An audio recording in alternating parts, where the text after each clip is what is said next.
Olá, boa noite. O UX TV Notícias está no ar. Acompanhe os destaques da edição desta terça-feira.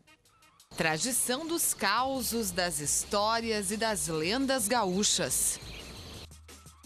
A paixão pela fotografia no olhar de dois profissionais de Bento Gonçalves. Veja a partir de agora.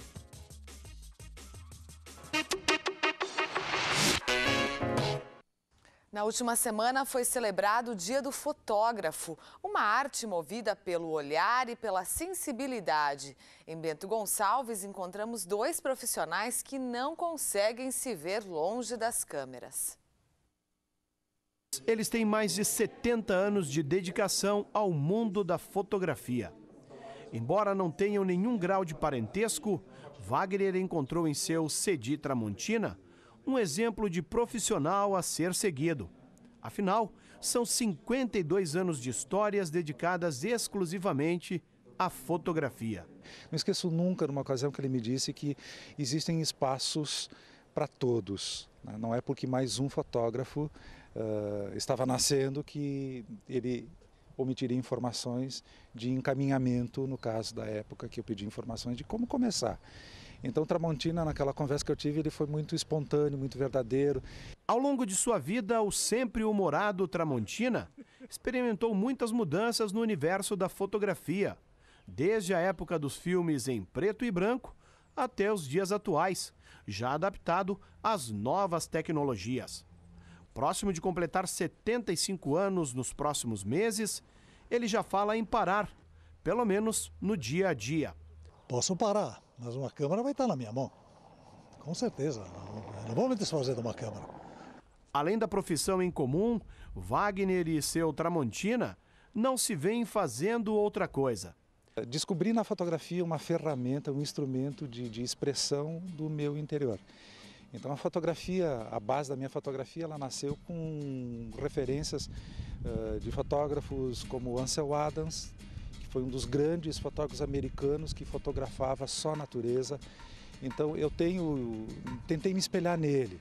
E aqui de Bento Gonçalves, o grande Ariel Dante Dallon, que pesquisa a vida e a obra dele, inclusive tenho equipamentos negativos de vidro, um grande acervo dele. Essa busca incessante por imagens já estava no imaginário de pessoas pelo mundo afora.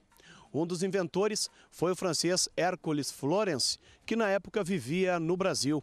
Ainda em 1833, 6 anos antes de Daguerre apresentar o seu trabalho na Academia Francesa de Fotografia, o francês, que vivia no interior de São Paulo, já tinha registrado imagens, as quais estabeleceu com o nome de Projeto Fotografie. Entre o passado e o presente, a única diferença está no surgimento de novos equipamentos e tecnologias. Nestes quadros, por exemplo, Wagner conseguiu captar paisagens únicas, espalhadas pelo Vale dos Vinhedos, no interior de Bento Gonçalves. O cenário, inclusive, serviu para a nossa reportagem, tendo ele e seu Tramontina exercitando o seu talento. Afinal, tudo é imagem. O começo foi um pouco difícil porque a gente tem pouco conhecimento. Mas aos poucos nós fomos aprendendo, levando, e até que a evolução veio vindo rapidamente.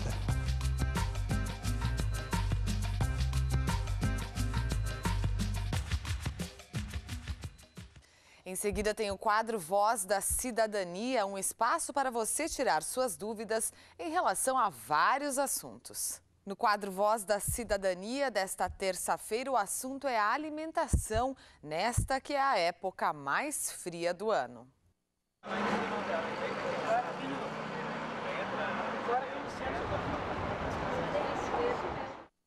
O frio chegou novamente. O Voz da Cidadania está aqui no centro de Caxias do Sul para as pessoas questionarem sobre a alimentação no inverno. Vamos lá? Qual a alimentação que mais engorda no inverno? Diego, tudo o que for muito gorduroso tende a engordar mais. Então, molhos muito gordurosos, sopas cremosas com creme de leite, chocolates quentes, enfim, tudo aquilo que é característico do inverno acaba sendo mais calórico. Gostaria de saber quantos carboidratos seria o ideal em cada refeição a gente comer. Tainá, é importante a gente consumir carboidratos em todas as refeições. A quantidade vai depender muito do seu nível de atividade física, da sua idade.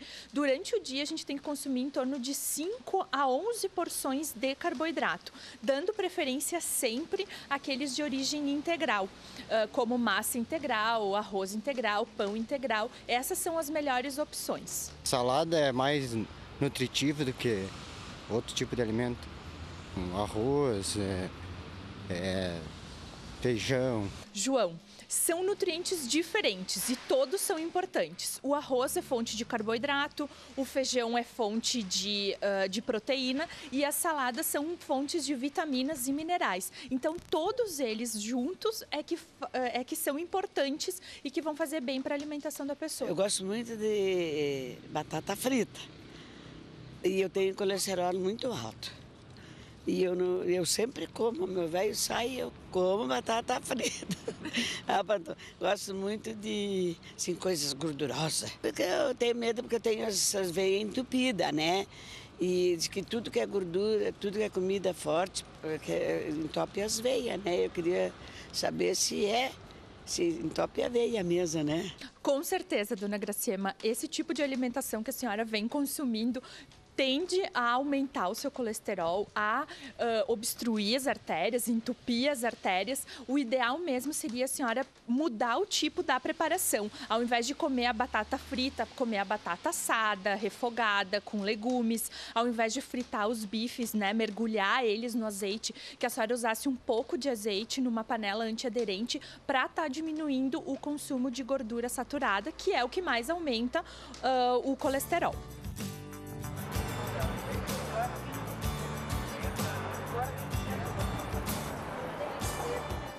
A tendência para esta quarta-feira é de tempo seco e frio.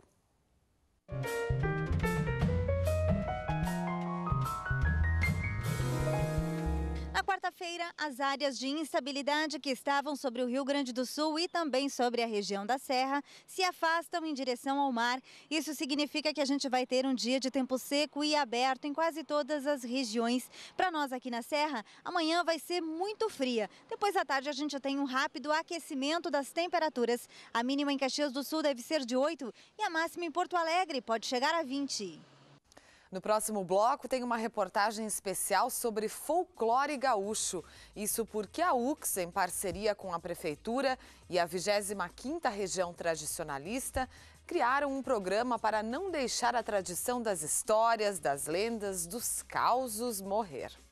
São muitos os causos, as histórias, as lendas gaúchas. Para manter esta tradição, foi criado um programa desenvolvido pela UX em parceria com a Prefeitura de Caxias do Sul e a 25ª Região Tradicionalista. Falam aqui pelos pagos do Rio Grande do Sul que quando desaparece um animal da estância, deve-se pedir ajuda ao negrinho do pastoreio.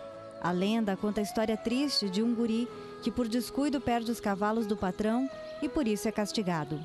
Ele pegou o menino, botou num palanque, chicoteou, bateu muito, judiou.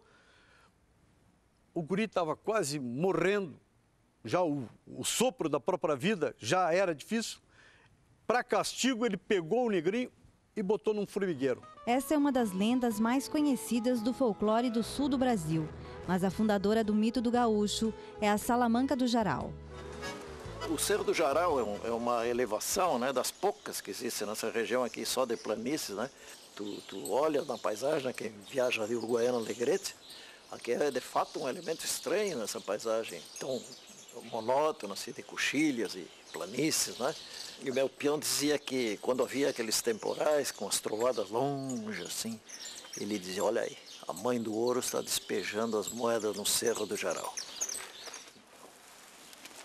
Aquele vulto era o Santão da Salamanca do Cerro. Correu-lhe um arrepio no corpo, mas era tarde para recuar.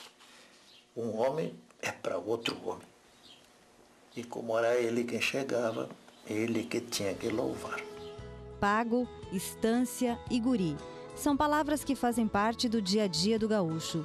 linguagem que reforça a identidade e que o escritor Simões Lopes Neto, por meio de suas obras, transcendeu. Estilizou as lendas, tornou-as conhecidas e preservou os vínculos nativistas. Ele é considerado o primeiro clássico da literatura rio-grandense. Nós temos lendas, né? O Simões Lopes Neto tem inclusive uma publicação em que ele recolheu essas lendas e deu uma estilizada e transformou em verdadeiros contos. Folklore, né? Cultura do povo, né? O causo, ninguém sabe quem inventou, né? De onde veio o causo, quem foi que inventou, quem foi o autor do causo, né? Então, claro que o causo também é folclore, assim como as lendas, né? É uma produção popular. As histórias, os causos, as lendas constituem o folclore, que compõe o imaginário do guasca que mora para essas bandas do país. Como forma de não deixar morrer essa tradição, uma parceria entre a Universidade de Caxias do Sul, a Prefeitura e a 25ª Região Tradicionalista criou o programa Peçoelos da Leitura. Que são como malas de garupa, né? São os peçoelos, cada um deles possuem 10 títulos de literatura gaúcha, né? Trabalhando com contos, com lendas, com piadas, histórias e também com a história do Rio Grande do Sul. Hoje, são mais de 100 peçoelos que circulam de CTG em CTG. E a cada rodeio ou semana farroupilha realizada, instala-se a Estância da Leitura, onde crianças e adultos podem conhecer um pouco mais da literatura e do folclore gaúcho. E eu acho que é um resgate, né? Porque quando a gente fala das lendas, né? A gente fala da lenda do Negrinho do Pastoreio, nós falamos da lenda do Boitatá, várias lendas aí, né? E eu acho que dessa forma também é uma forma né, de evoluir, né, na questão cultural, porque é uma cultura, né? Através desta forma, culturalmente, tudo aquilo que a gente ouve, aquilo que a gente resgata de uma história, culturalmente a gente está passando, né, às crianças, às pessoas. É importante que se possa mostrar um contexto sul-rio-grandense e evidentemente que a discussão em torno da aceitação ou não do mito, ela passa por uma questão de adesão afetiva a um símbolo. Quem faz essa colocação é o Rubem Oliven, num livro chamado A Parte e o Todo. Ele diz o seguinte: se o mito é realista ou não é realista, são outros 500, mas que existe uma adesão em massa, não se pode negar.